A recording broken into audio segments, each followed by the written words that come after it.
Donc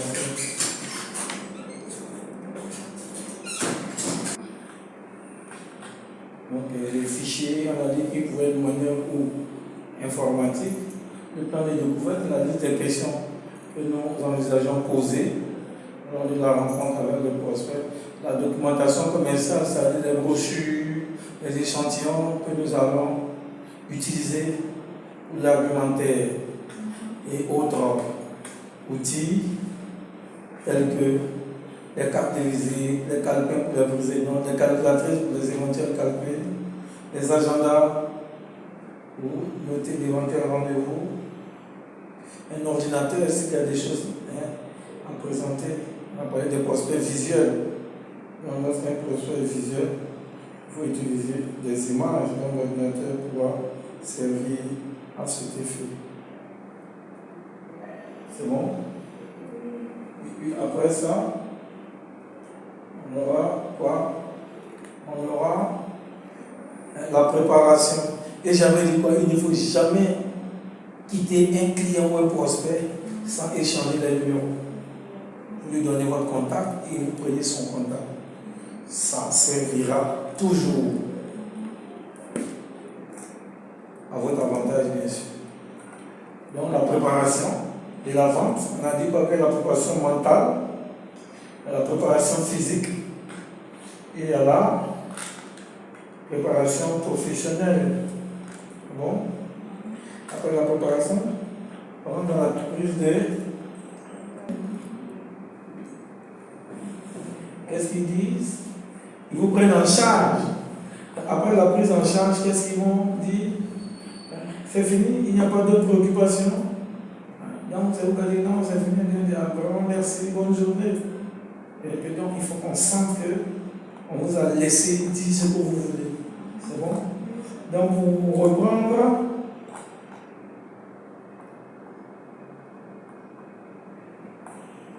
au niveau de l'accueil, on définit l'accueil comme la manière de recevoir un client, de se comporter avec lui quand on le reçoit ou quand il arrive. C'est ça? C'est-à-dire l'ensemble des petits gestes et attitudes qui feront que le client se sentira important, écouté, choyé, bref, qu'il aura le goût de revenir. L'accueil est essentiel pour l'image de toute entreprise et un élément essentiel de la performance commerciale des points de vente du service à la clientèle. Donc, accueillir, comme on l'a dit tout à l'heure, c'est recevoir à travers un sourire, une salutation, interrompre son activité pour dire au client qu'il est la bienvenue, on l'écoute, on laisse le visiteur s'exprimer, faire préciser sa demande. Introduire, c'est-à-dire quoi? C'est-à-dire faire installer s'il y a lieu, présenter, remplir la file de messages si nécessaire que l'on va transmettre au destinataire, c'est-à-dire celui qui doit prendre le client en charge. C'est bon?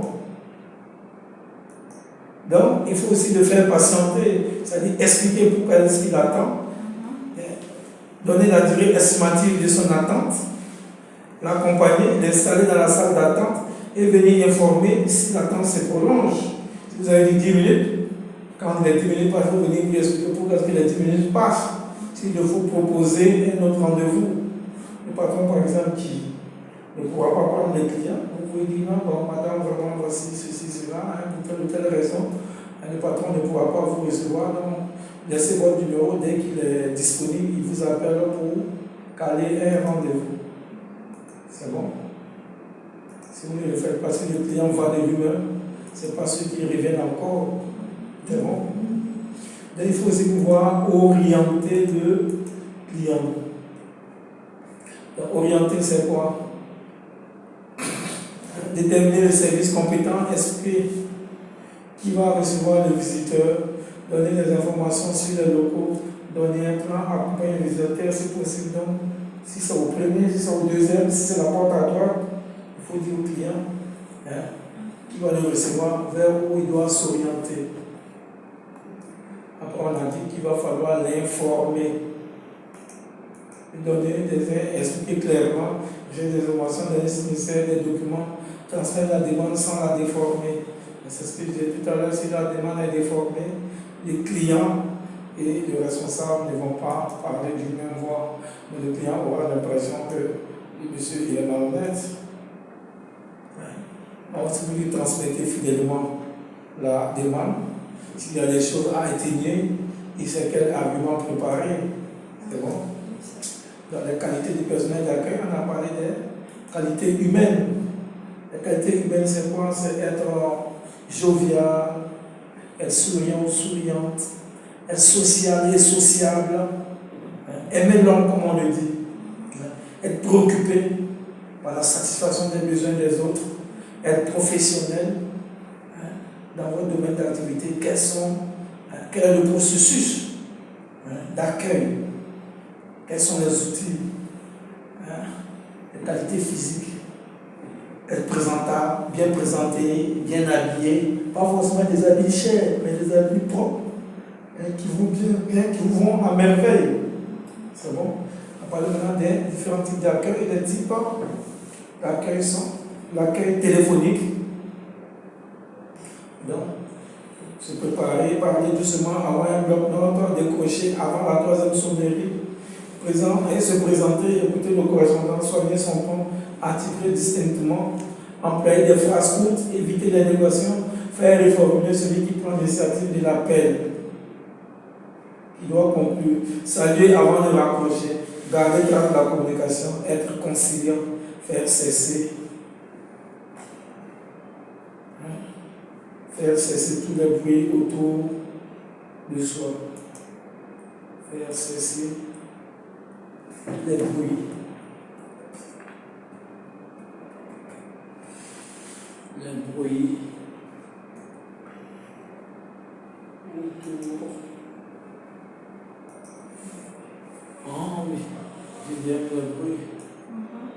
Faire cesser autour de soi les bruits.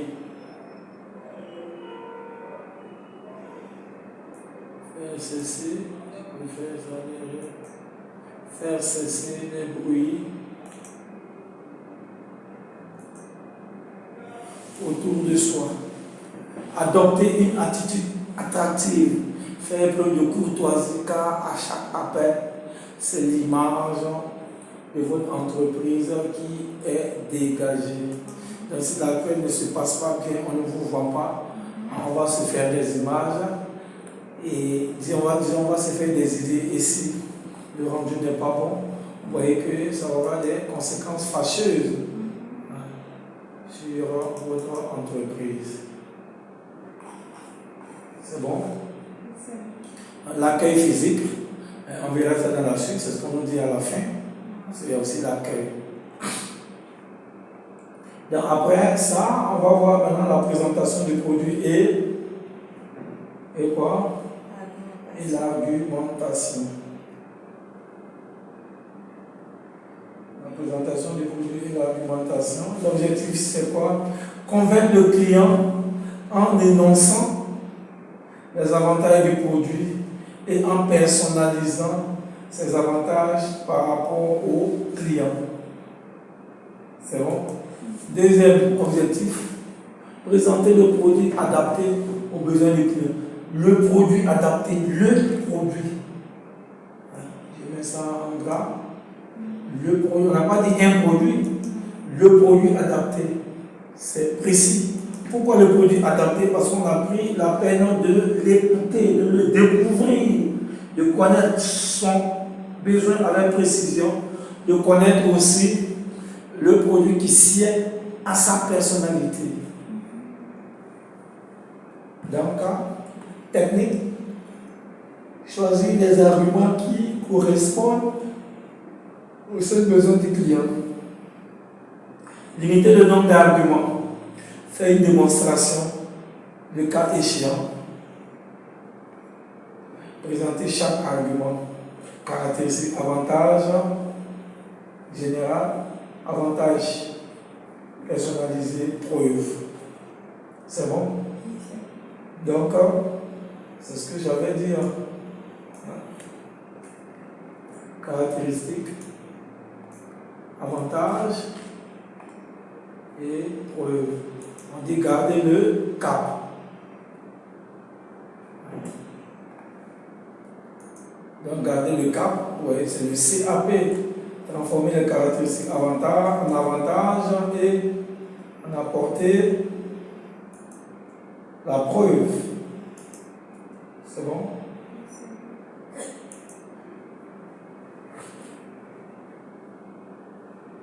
Et puis ici, on a quoi? Donc, choisis des arguments qui correspondent aux seuls besoins des clients. Si tu dis des choses qui n'intéressent pas ou qui ne correspondent pas à ces besoins, je ne sais pas comment est-ce que vous allez le convaincre. Limitez le nombre d'arguments. Vous avez beaucoup d'arguments, vous risquez de vous contredire. Choisissez des arguments simples, pertinents. Un, deux, ça suffit. Faites une démonstration. S'il y a lieu de faire la démonstration, présentez chaque argument. Donc, chaque argument est présenté selon les caractéristiques, les avantages et la preuve qu'on apporte. C'est bon?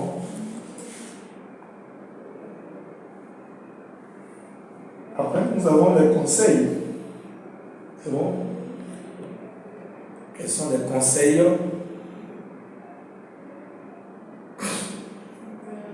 Au niveau de la présentation. Ne présenter qu'un argument à la fois. Donc, quand vous présentez, il faut présenter un seul argument. Si vous n'êtes pas convaincu, vous envoyez un autre. N'envoyez pas plusieurs arguments à la fois. Vous pouvez vous contredire vous-même. Et quand vous contredisez, c'est difficile de convaincre quelqu'un. C'est-à-dire que vous ne savez même pas de quoi vous parlez. C'est bon? Être conscient que ce qui est important pour le client n'est pas la caractéristique, mais l'avantage qu'il va en tirer. On ne paye pas un produit parce que c'est un produit. Je paye un produit parce qu'il va me procurer des avantages. Je ne paye pas une chaussure parce qu'elle est en cuir. Je la paye parce qu'elle est belle. Elle va avec ma robe. Vous voyez un peu. Donc ne pas dire je. C'est ça, non? Ne pas dire je pense ou je crois. C'est bon? Mais plutôt dire quoi? Je suis sûr. Je suis sûr. Je suis certain. Donc quand vous êtes convaincu, vous pouvez convaincre le client. Parce qu'on a dit quoi? Que le roi du commercial, c'est des deux, le client a franchi le pas. Le commercial n'est pas le fabricant. Le client aussi n'est pas le fabricant.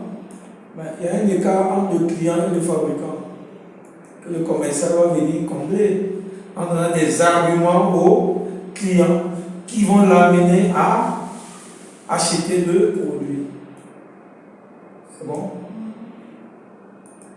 Ne pensez-vous pas que, mais plutôt dire, pensez-vous que, on a dit en haut ici, regarde, ne pas utiliser la négation, on l'a dit quelque part.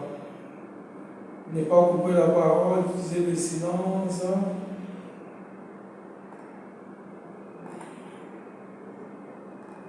On a vu quelque part, ne pas utiliser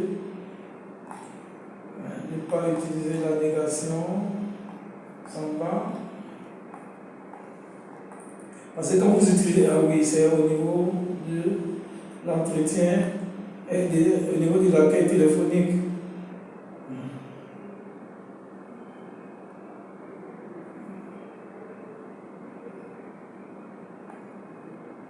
C'est ça. On a dit. Voilà.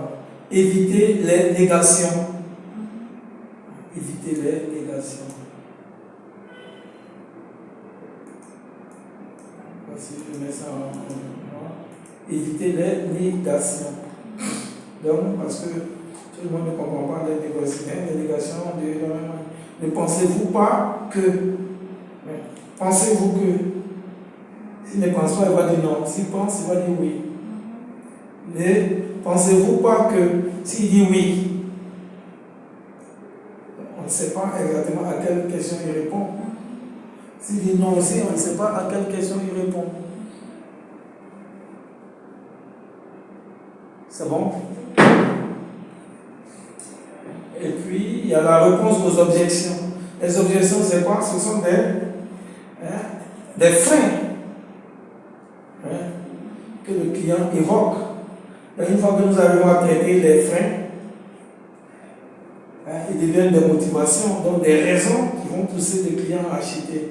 Donc, ça veut dire quoi? Que la réponse aux objections est une phase très très cruciale pour la conclusion de la vente. Donc, l'objectif, c'est de déceler le pourquoi de l'objection et traiter l'objection. Pourquoi est-ce qu'il pose cette préoccupation? Et on la prend en charge. Dans les techniques de prospection, anticiper l'objection. Je sais que vous allez me dire que l'utilisation d'un téléphone Android est compliquée pour vous parce que vous n'avez pas Android à l'école. Tu vois, ça, c'est pas un problème. Parce que vous utilisez un téléphone Android, on n'a pas besoin d'aller à l'école. Voici. Faire la démonstration. Donc, tu anticipes. Parce que tu sens qu'il va dire, moi, je ne suis pas allé à l'école, je n'ai pas utilisé un ordinateur. Mais j'utilise un téléphone Android. Il faut lui montrer que les téléphones Android et l'ordinateur sont pareils. Méthode du oui, mais. Donc, ce que vous dites, c'est vrai, oui, mais je suis bien d'accord, mais il ne faut pas oublier que. Vous voyez un peu? D'accord, je suis bien dit oui, mais. C'est bon. Je suis bien d'accord. Encore. Je suis bien d'accord, mais. Vous voyez, donc vous dites que ce qu'il dit, on comprend bien, mais ce n'est pas sans solution. Ce n'est pas sans solution. Ce qu'il dit, on y en a déjà pensé. C'est bon? Donc ça met le prospect en confiance. Toute objection, il faut le retenir, toute objection traitée devient une motivation d'achat. Toute prospection, disons toute objection traitée devient une motivation. Il ne faut pas oublier que, il ne faut pas oublier que, donc, c'est les contre-arguments qu'on va apporter. Reformulation interrogative. Si je vous ai bien compris, c'est bien cela. Vous voyez? Donc, si je vous ai bien compris, et puis maintenant vous reformulez. Si je vous ai bien compris, c'est bien cela. Si oui, il va vous dire. Sinon encore, il va vous dire. Parce que si vous quittez comme ça, chacun pense que tout a compris, mais ça peut coincer. J'ai pensé que, en ce moment, c'est déjà attaqué. Donc, on reformule pour être sûr qu'on a compris les choses de la même manière et qu'on a le même niveau de compréhension. Après, on a la méthode du boomerang. Le boomerang, c'est quoi? C'est un outil utilisé en Australie par les aborigènes. Vous avez regardé, il y avait une bande dessinée là. Bon, ouais, vous oubliez, c'est une arme, quand vous jetez, elle vous revient. Donc la question boomerang, c'est de ramener la question. C'est à vous? Oui. C'est de ramener la question au client. Pose une question, vous lui ramenez la question sous une autre forme. En répondant à la question, il va lui-même trouver des éléments de réponse. Donne-moi le stylo. C'est bon. Donc, après d'abord, on va finir. Donc, transformer l'objection en argument. C'est bon. On voit qu'il y a des techniques comme ça. Des questions auxquelles vous n'avez pas la réponse immédiatement. Donc, vous trouvez un mécanisme pour pouvoir détourner la méthode dilatoire ou écran. Votre remarque est importante. Mais j'ai auparavant des questions à vous poser. Donc c'est la méthode dilatoire. C'est la question qui vient d'être posée. Je dois répondre, mais je n'ai pas les éléments de réponse. Je peux parler d'autres choses. En parlant même, je peux faire des recherches dans mon téléphone. Vous voyez un peu. Et quand je fais des recherches, également qu'il faut, on revient maintenant. Ok. Bon, après avoir traité ce point-là, on revient à votre question. Qu'est-ce que vous aviez demandé là? Non, la personne revient. Parce que souvent, même la personne oublie. Vous vous rappelez et vous répondez. Pour dire qu'il n'y a pas de questions que vous voulez éviter. Vous êtes prêt à répondre à toutes les questions.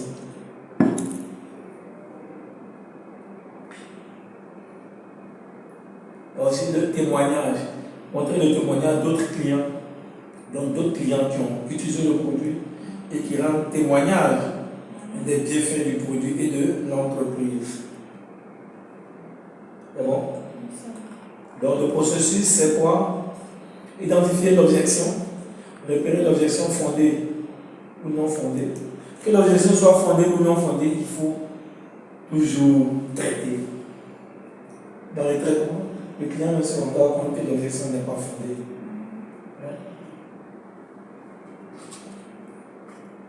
Après, on a quoi? Valoriser l'objection. Vous avez bien vu. J'ai cru que vous n'alliez pas voir ce point. C'est bien ça. Ça veut dire que vous avez bien suivi ma présentation. Et ça, c'est vraiment très très bien vu. Donc, cherchez à comprendre en posant des questions. Mais pourquoi est-ce que tu as pensé ça? Vous voyez un peu? Donc, pendant qu'il parle, tu réfléchis, tu cherches. Donc, confirmer après quoi? Confirmer la compréhension en reformulant. Si je comprends bien, vous voyez un peu, vous reformulez. Donc, une fois reformulé, il va maintenant faire quoi?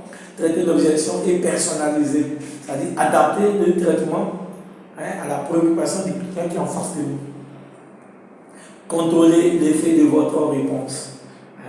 Est-ce que vous êtes satisfait? Vous n'avez pas d'autres préoccupations? C'est par exemple un téléphone, comme ne pas aller à l'école, il ne peut pas manipuler, vous lui expliquez. Tenez vous-même, faites. Il fait. Est-ce que c'est compliqué?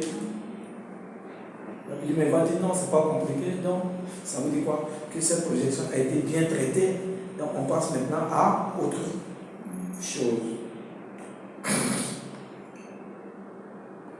Donc, conseil, laissez l'interlocuteur énoncer son objection sans lui couper la parole.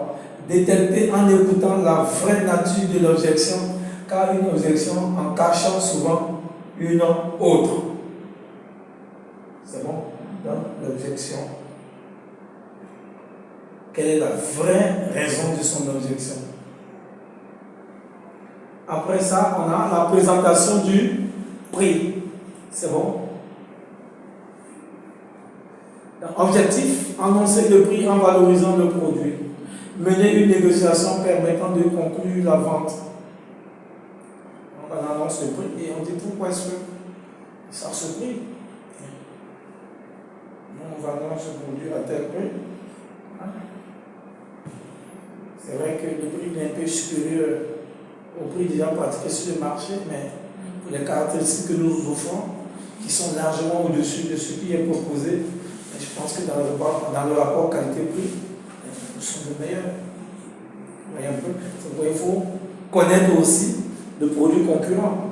Tu peux utiliser ça comme argument. Le client aussi peut poser ça comme objection que tu vas traiter. Mais si tu ne sais même pas à combien les concurrents vendent, tu es emmerdé.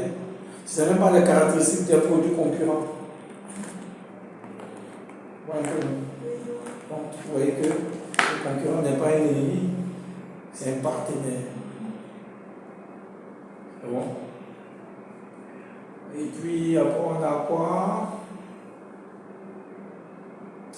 Mener une négociation permettant de conclure la vente, oui. Dans les techniques de conclusion, positionnement, ouais, produit haut de gamme. Donc, valoriser le positionnement de notre produit. L'addition, additionner les avantages.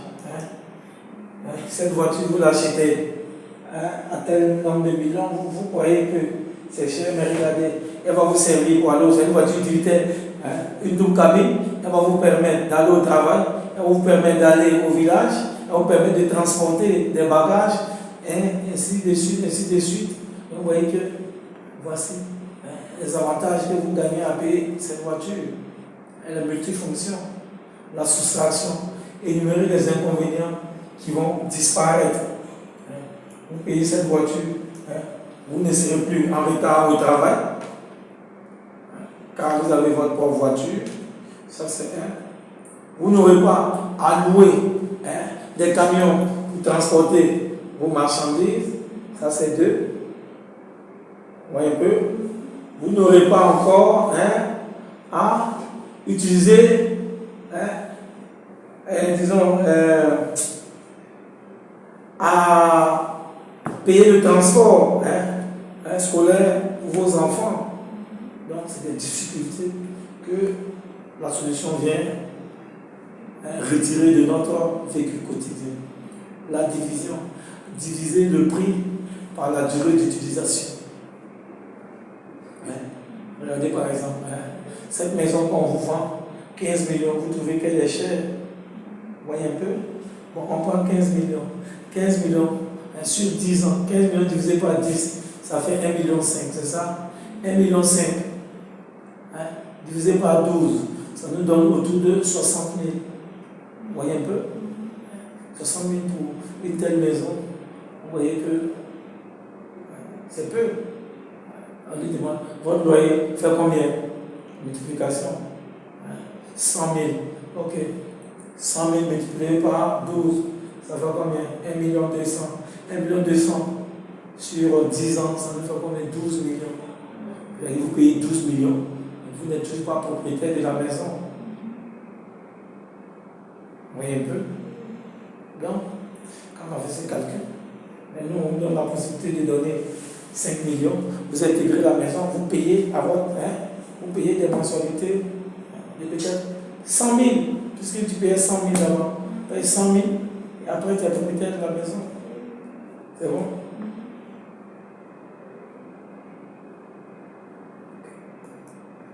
Après ça, conseil, ne jamais présenter le prix seul, mais toujours l'accompagner de raisonnements mettant en valeur autre chose que le prix. C'est ce que j'ai dit ici. C'est le prix en valorisant le produit. Pourquoi est-ce que nous sommes à ce niveau de prix? C'est pas par exemple 400 000 et puis tu es là. 400 000 pour ce parce que. Il faut justifier le prix. Sans envie, le prix est toujours élevé. Le tout est de savoir créer l'envie du produit. Donc on dit quoi? Quand quelqu'un n'est pas intéressé par un produit, même si vous dites 100 francs, il va dire non, c'est trop cher.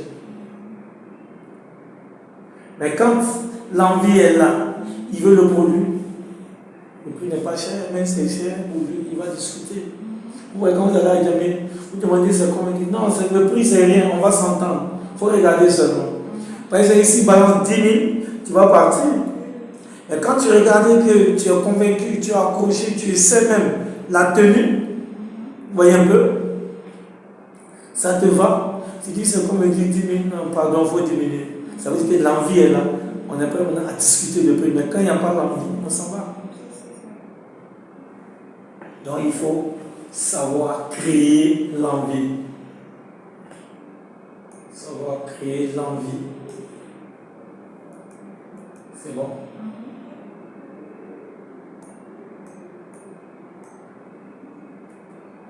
Savoir créer l'envie. Sans envie, le prix est toujours élevé. Donc savoir créer l'envie du produit. Différer sa réponse sur la question du prix si cela vient trop tôt. Donc pendant que tu présentes le produit, que le client te dit c'est combien? Ce que dit tout à l'heure, on va gagner. Non, le prix c'est pas important, on va s'entendre. Regarde seulement. Il faut entrer, il faut voir dedans, il faut essayer. Et il te pousse à entrer, Et quand tu entres, il est à la porte. Il est entre toi et le produit. Quand tu veux sortir, il ne va pas t'empêcher, non, tu ne sors pas, mais tu vois que tu es il faut regarder, ça tient. Souvent, il décroche, il met ça sur toi. Tu ne vas pas jeter par terre. Donc, tout ça pour te maintenir là, pour regarder. Donc, il faut savoir différer. Mais quand il insiste, tu donnes le prix et tu justifies. Regardez. Toujours accompagner le prix d'un raisonnement mettant en valeur autre chose que le prix. C'est bon? Souvent même, ils ont deux types de produits. Celui qui a de bonne valeur et l'autre qui a de qualité inférieure. Quand il dit non, la robe, là, moi j'ai vu ça chez un vendeur là-bas. Il m'a dit 4 000, il m'a dit 5 000. Lui, il t'a dit 5 000. Voici la même robe ici. Si tu veux, moi je donne ça même à 3 000. Tu vois, non? Et il te montre la différence entre les deux. Il sait que sa robe a une qualité supérieure que celle dont tu parles. Mais tu vas présenter une robe de bonne qualité à quelqu'un, et pour une question de sous, la personne va prendre une robe de qualité inférieure. Ça, c'est pas possible. Chacun va dire non, je veux la bonne qualité. C'est bon? Donc, il t'a dit 5 000, bon, ça, moi, je te donne ça à 3 000. Mais celui-là, c'est un effort que j'ai fait, sinon on le vend à 10 000. Hein. Comme tu es mon client, là. C'est la première fois que tu payes. Voilà, comme tu es mon client, hein. C'est pourquoi je te donne à 8 000. Il faut que prochainement tu vas venir. Hein. Puis tu te dis, hein. Quand tu vas dire à tes camarades, quand vous allez venir, c'est pas 8 000, c'est 10 000. C'est parce que c'est toi. Il ne faut pas que quand tu viens, tu vas vouloir payer à 8 000. Tu comprends? C'est la négociation. Donc, la conclusion de la vente. L'objectif, obtenir l'accord verbal puis écrit de l'interlocuteur. Il est d'accord pour la vente et vous allez noter. Technique de la part. Attends, je vais aller voir si je n'ai pas un chargeur. Oh, j'oublie tout le temps. Oh. On va rappeler ça un peu. Que ça, on a dit, sur le temps de conclure. Donc, on va résumer. Annoncer le prix en valorisant, mettre les négociations permettant de conclure, ainsi de suite. Donc, le positionnement est lié à la qualité du produit. Si c'est un produit haut de gamme, la technique va avec l'addition. On va énumérer les différents avantages que les clients peuvent tirer de l'utilisation de ce produit. L'association, énumérer les inconvénients qui vont disparaître de son vécu quotidien. La division, diviser le prix par la durée d'utilisation. Vous allez voir qu'il va payer moins. Pour un exemple, si vous payez par exemple 30 000 francs pour un loyer, vous voyez, la personne trouve que c'est cher, vous dites que c'est cher. Quand vous allez à l'hôtel, une journée, une nuitée, c'est combien? Minimum 5 000, c'est pas ça? 5 fois 30, ça nous donne 150 000. Mais regardez, moi je vous donne la maison à combien? À 30 000. Donc, quand on a du temps, 1000 par 30, vous faites 1000 francs par jour. Vous gagnez 4 000 francs par jour. Ça, c'est pas intéressant à quoi? Et puis vous êtes chez vous, vous êtes tranquille. Vous voyez un peu? Donc, vous voyez que 1000 francs par jour pour un loyer, mais vous aussi, c'est prenable. La multiplication. On a dit qu'elle a trait à quoi? On va multiplier les avantages procurés en imaginant des variables motivantes. Donc, en payant cette voiture, voici ce que vous gagnez comme avantage. C'est bon? Et c'est ce qui va amener le client à acheter. Donc, conseil, ne jamais se donner le prix seul, mais toujours l'accompagner de raisonnement mettant en valeur autre chose que le prix. C'est bon? Donc, on vous vend ce produit à 400 000. C'est vrai que vous allez le trouver. Tu vois encore une objection. On va dire non, mais c'est cher qu'il a combien. C'est vrai que, donc on anticipe. C'est vrai que vous allez le trouver un peu cher par rapport aux produits concurrents, mais pour la qualité que nous offrons, la qualité elle est largement au-dessus des produits concurrents. Donc, selon le rapport qualité-prix, je pense que nous faisons une offre meilleure. Sans envie, le prix est toujours élevé. Donc, quand il n'y a pas d'envie, on va toujours trouver que le prix est élevé. Donc, que faire? Il faut susciter le désir, ce qu'on a dit Aïdano. Susciter le désir, créer l'envie du produit chez le client. Comme je l'avais dit tout à l'heure, quand vous allez à Yamé, vous demandez le prix d'une robe, vous voyez les clients vous disent, les vendeurs vous disent, non, le prix, ce n'est pas un prix, c'est pas un prix, on va s'entendre, il faut voir, viens seulement, il faut voir. Quand tu insistes, on donne le prix et on justifie. Mais quand vous avez dit non, mais la robe blanche, je l'ai vu là-bas, on m'a dit la prendre à 5 000. Mais on va comparer, il sait qu'il y a la bonne version et il y a la copie. On va dire, ok, ils t'ont dit de prendre à 5 000, voici, moi je donne même à 3 000 si tu veux. Mais regarde la différence. Il te montre la différence entre les deux robes et tu verras. Mais face à ce qui est bon, personne ne va acheter même moins cher ce qui n'est pas bon, donc tu vas discuter. C'est bon? Donc, il faut différer sa réponse aussi c'est la question du prix. Si cela vient trop tôt, donc ça vient trop tôt, dis non, ce n'est pas un souci, on va s'entendre, il faut regarder seulement. Donc, obligation d'avant, obtenir l'accord verbal, puis écrit de l'interlocuteur. Dans des techniques, l'appât annonce un avantage exceptionnel. Si vous payez aujourd'hui, je vous fais une réduction de 10%. Si vous payez une dizaine, je vous fais un don d'un paquet. Je vous fais une réduction de 5%. Si vous payez, vous voyez un peu, l'intervention directe, précipitée en parlant directement. Ok, bon, vous allez payer maintenant. S'il dit oui, ça veut dire qu'il achète. S'il dit non, bon, demain, ça veut toujours dire qu'il achète. D'accord? Intervention directe pour précipiter en parlant du règlement. La récapitulation. Obtenir le oui du client en rappelant tous les avantages du produit dont il va pour bénéficier. La question alternative. Poser une question entraînant l'achat. Ils sont des costumes, vous préférez le costume bleu ou le costume gris? Donc, le choix, on n'est plus dans est-ce que tu vas acheter ou pas. La question c'est la couleur bleue ou la couleur grise.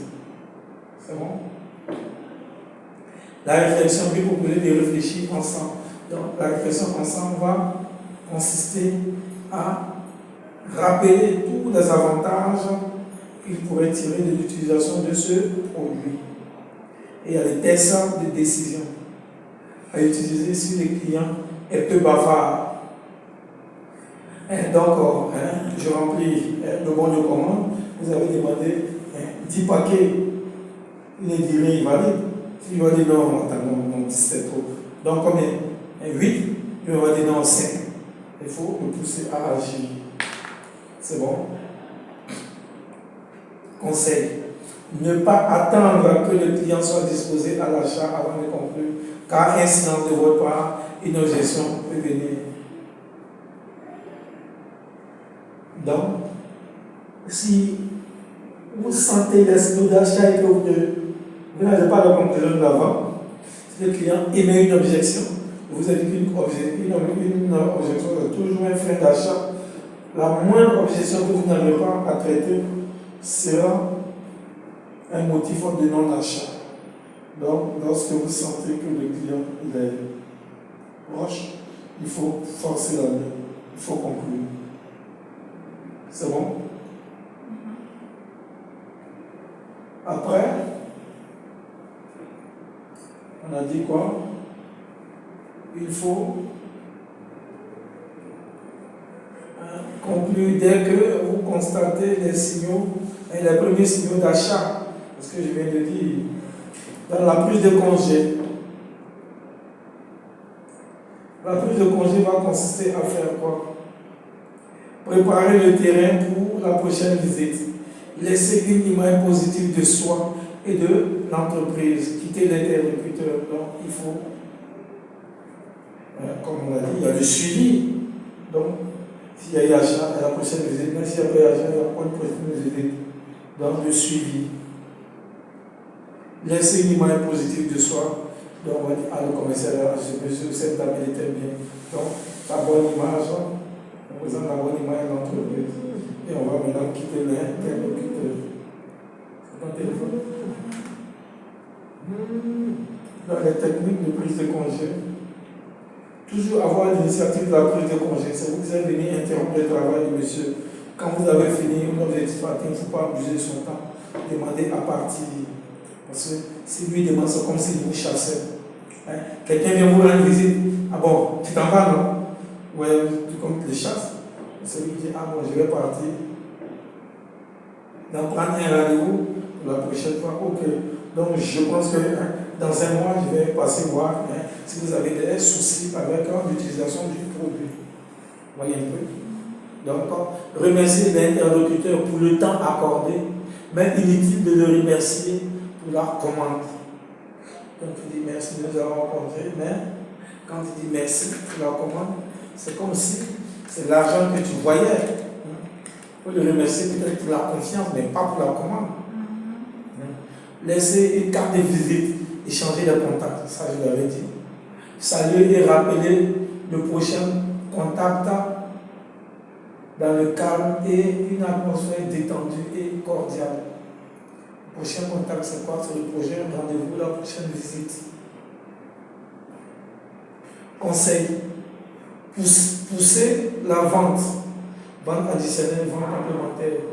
Tu as déjà vendu, mais s'il y a des produits complémentaires que vous pouvez vendre, il faut aussi en parler. Vous voyez un peu?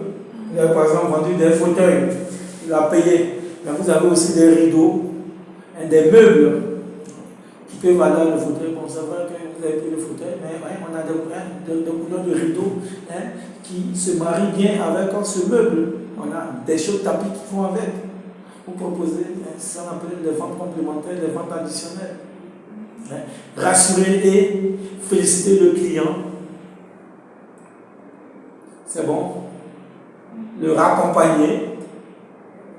S'il est venu chez l'entreprise, déconseiller de continuer à parler du produit pour éviter une nouvelle objection qui risque de compromettre la vente. Il a déjà conclu la vente, il accompagne à la porte, on parle d'autre chose sauf du produit. Parce que si une question vient que tu n'arrives pas, il risque de mettre en cause la vente. Donc on a conclu, on ferme le chapitre. Suivi et fidélisation. C'est bon? Objectif. Instaurer quoi? Instaurer la confiance entre vous et le client. Fidéliser la clientèle. Et ça, les objectifs. C'est quand on est fidèle et quand on est confiant, quand on se fidélise. Créer une meilleure communication avec les clients permet d'éviter la demande et gérer les stocks.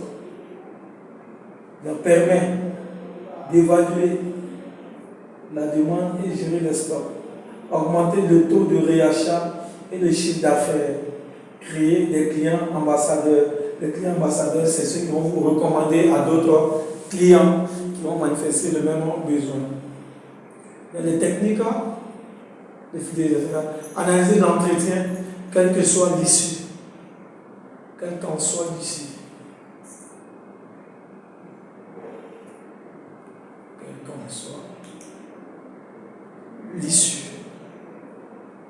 Traiter administrativement la commande. Compléter sa fiche client et rédiger un rapport de visite. Donc il y a des fichiers clients, il y a des fiches clients, il y a des rapports de visite, il faut les remplir. Ce sont eux qu'on va consulter pour les prochaines visites. Il ne faut pas oublier ce qu'on s'était dit, les engagements qu'on avait pris. Donc avant d'aller chez le client pour la prochaine visite, on va lire ces fiches-là pour se remémorer les engagements qui ont été pris, les discussions qui ont été menées. C'est bon? Donc, accueillir le client avec une attitude positive, faire parler le client et l'écouter. L'écoute active. Reformuler, c'est-à-dire les raisons du mécontentement. Accepter notre erreur si le client a raison. Ensuite, présenter ses excuses. Parce qu'on n'est pas parfait. Le client peut avoir raison. Ah, monsieur, c'est vrai, vous avez raison. mais on ne l'a pas fait intentionnellement. Il y a eu combien de produits endommagés? Il y en a eu 5. Bon, on prend l'engagement de vous les remplacer la semaine qui vient. Quelle est la raison? On ne discute pas avec le client. Tu veux démontrer qu'il a tort, mais après tu vas payer où? Hein? Tu démontres que ton client a tort, ok. Mais après toi tu vas à qui? Vous voyez un peu, c'est de ça qu'il s'agit. On ne cherche pas à avoir raison avec le client. On cherche simplement à se comprendre. C'est bon?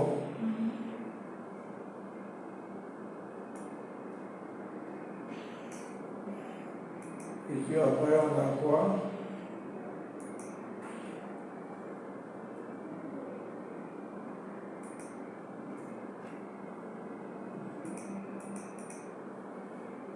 Ok.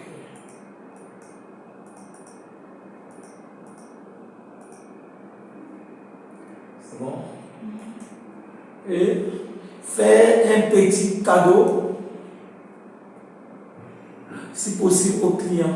Il a payé un tricot cadeau, un stylo, un agenda, ça coûte combien? Rien. Si on met un échantillon du produit, il est content. Tout ça, ça coûte quoi? Rien dans l'entreprise. Il y en a qui peut donner un ticket de restaurant. Vraiment merci. Merci de nous avoir fait confiance. Bon, tenez, vous avez un ticket de restaurant. Dans tel ou tel restaurant, vous allez manger pour faire de l'entreprise. Vous voyez un peu? Les visites. Les visites. Le phoning. Le mailing ou l'emailing. Les salons, expositions.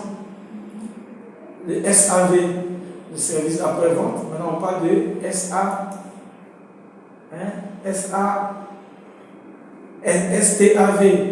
service technique après-vente. Des produits hautement techniques, service technique après-vente. Donc, ce qui peut améliorer les relations, ce sont les visites. Quelqu'un qui te rend visite, qui t'appelle souvent, qui t'envoie des courriers, qui t'invite à des salons, à des expositions, des services après-vente, qui te fait des cadeaux, des invitations. S'il y a une cérémonie d'entreprise, on invite les beaux clients, ils viennent, ils mangent, ils dansent, on discute avec eux. Ce qui nous est peut-être pas nous dire, ils vont nous le dire. Imaginez par exemple, vous accordez des ristournes à des clients. C'est bon? Les ristournes sont calculés sur le volume de vente. Vous dites par exemple que ceux de nos clients qui arrivent à avoir des chiffres d'affaires supérieurs ou égal à 20 millions avec nous par an, à la fête de Saint-Valentin par exemple, on leur donne, on les invite dans un cadre avec leur femme ou leur mari. Quand il fait ça, et puis on lui a déjà donné ses cadeaux, il allait avec sa femme. Mais elle attend l'année suivante. C'est ça, non? Parce qu'elle va dire, cette année-là même, ton entreprise, Saint-Valentin, ils vont organiser, non? Ils ont donné des cadeaux, des pagnes aux femmes, tout ça. Elle attend. Mais toi, pour en profiter, il faut acheter là-bas. Donc tu vas voir que ça va t'amener à te fidéliser. Parce que si à la fin de l'année, on ne t'invite pas, tu vas le faire de tes propres poches. Donc vous voyez, c'est des choses qui peuvent améliorer les relations. Il y a aussi les enquêtes de satisfaction. Est-ce que vous êtes satisfait, est-ce que vous avez des préoccupations? Donc, quelqu'un qui se soucie de tes problèmes, c'est quelqu'un avec qui on reste en contact. Le club client, c'est ce que j'ai dit. On crée des clubs où les clients, on peut dire, bon, nos gros clients qui ont un chiffre d'affaires supérieur ou égal à 20 millions, on les reçoit tel samedi dans tel restaurant, donc on va échanger avec eux. Ils vont manger, ils vont danser, ils vont se connaître aussi. Vous voyez un peu, ils vont nouer des relations. Mais qui a envie de quitter ce club? Personne. Vous voyez un peu. Mais si vous voulez quitter, puisqu'ils vont devenir des clients ambassadeurs, ceux qui sont là vont encourager ceux qui veulent partir à rester. Vous voyez un peu? Donc c'est un peu ça que ça donne. Jusque-là, pas de questions? C'est bon? Tu ne veux pas te fatiguer ou bien c'est bon? Tu ne veux pas te fatiguer ou bien c'est bon? Tu n'es pas en train de me flatter là? Ok. Je te fais confiance.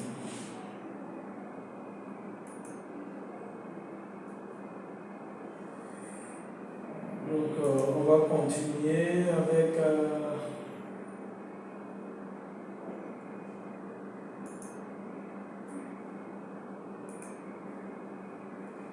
on continue avec quoi?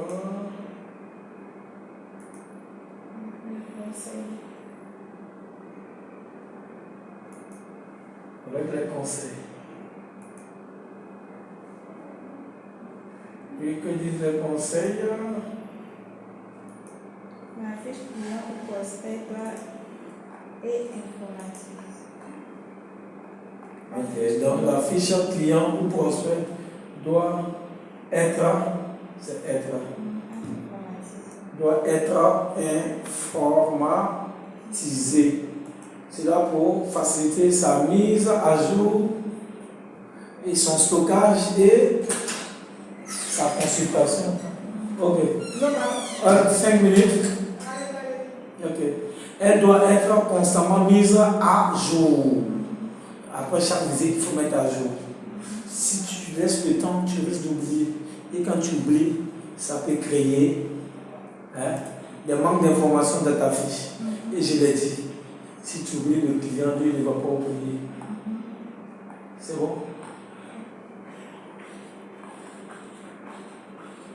Après ça, on va aller maintenant au développement du portefeuille client. Donc, on dit quoi? Peu importe votre secteur d'activité, si vous voulez que votre entreprise perdure dans le temps, il est nécessaire de développer et gérer le portefeuille client. La bonne gestion du portefeuille client représente une garantie pour le développement de l'entreprise. Le portefeuille client, c'est l'ensemble des clients dont l'entreprise dispose. Donc, comment améliorer la gestion et la croissance de ce portefeuille client? Si j'avais 50 personnes, comment aller à 100, comment aller à 200, comment les garder tous? C'est la gestion du portefeuille client. On va définir le portefeuille client. C'est une liste de tous les clients actuels d'une entreprise. Souvent, ce terme désigne tous les clients dont un commercial s'occupe. Elle comporte toutes les informations concernant le client: coordonnées, opportunités, chiffre d'affaires généré, historique, etc. C'est bon? Utilité.